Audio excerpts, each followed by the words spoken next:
তো আজকে ছোট্ট একটা গাছ লাগাবো অ্যান্ড গাছটা খুবই উপকারী। তো ফার্স্টে আমি যেটার ইম্পর্টেন্ট পার্ট সেটা হচ্ছে যে পাত্রটায় আমি গাছটা লাগাবো রোপণ করব সেটা 3টা ড্রেনেজ সিস্টেম করে নিচ্ছি।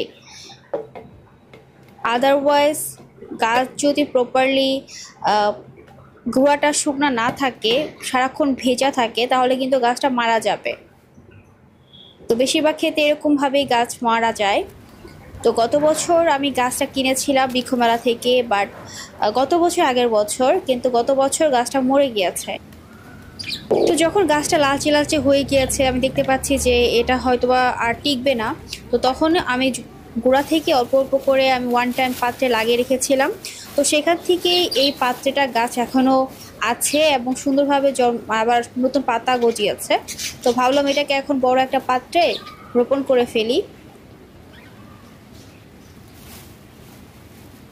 আজকে আমি যে প্ল্যান্টটা লাগিয়েছি এই প্ল্যান্টটার নাম স্পাইডার প্ল্যান্ট।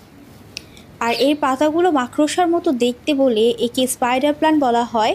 আর দক্ষিণ আফ্রিকার এই গাছটার কিন্তু আদি নিবাস। সাদা এবং সবুজ মিশ্রণে হওয়াতে এই গাছটা দেখতে ভীষণ সুন্দর।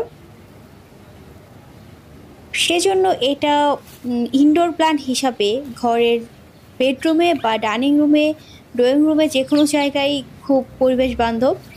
মাঝে মাঝে একটু রৌদ্রেতে দিলে ভালো হয়, পাতাগুলো লালচে রঙের হয় না। স্পাইডার প্ল্যান্টে কিন্তু অনেক সুবিধাও রয়েছে যেগুলো আমরা পেতে পারি খুব সহজে। যেমন ঘরের বাতাস বিশুদ্ধ রাখে, বাতাসে থাকা বিভিন্ন ক্ষতিকর কেমিক্যাল নিমিষে দূর করে দেওয়ার ক্ষমতা রয়েছে কিন্তু এই গাছটার। দেখতে ছোট হলে কি হবে, এই গাছটা কিন্তু অনেকটাই ক্ষমতা।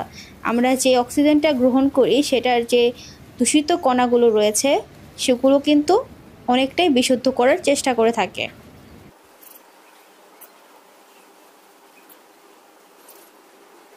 আর ঘরের ভিতরে কিন্তু অক্সিজেনের আনাগোনা বাড়ায় এই স্পাইডার প্ল্যান্টটি।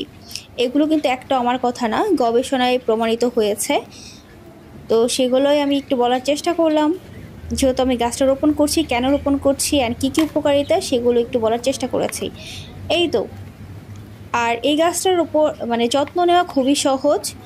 সবচেয়ে ইম্পর্টেন্ট ওই যে ড্রেনেজ সিস্টেম, পানিটা যাতে ভালো মতো প্রপারলি বের হয়ে যায় পানি দেওয়ার পর।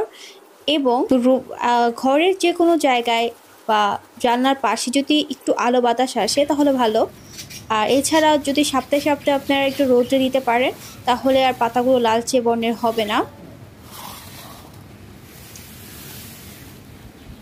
তো এর আগের বার তো আমি গাছটাকে মেরেই ফেলেছি, আমি ওটাকে বাহিরে রেখেছিলাম, তারপরও কেন যেন মরে গেল গাছটা। দেখি এবার কি হয়, আমি চেষ্টা করব গাছটাকে বাঁচানোর। এই তো গাছের ফাইনাল লুক।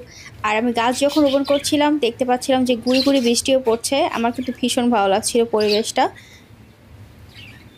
এখানে পাখি কিচিরমিচির শব্দ, বাহিরে আবার বৃষ্টি হচ্ছে অল্প অল্প করে গুঁড়ি গুঁড়ি। এই যেখানে দেখতেই পাচ্ছেন বৃষ্টি হচ্ছে। তো যাই হোক, এই হলো আজকের আমার video. Thanks for watching, bye bye, take care, আল্লাহ হাফেজ।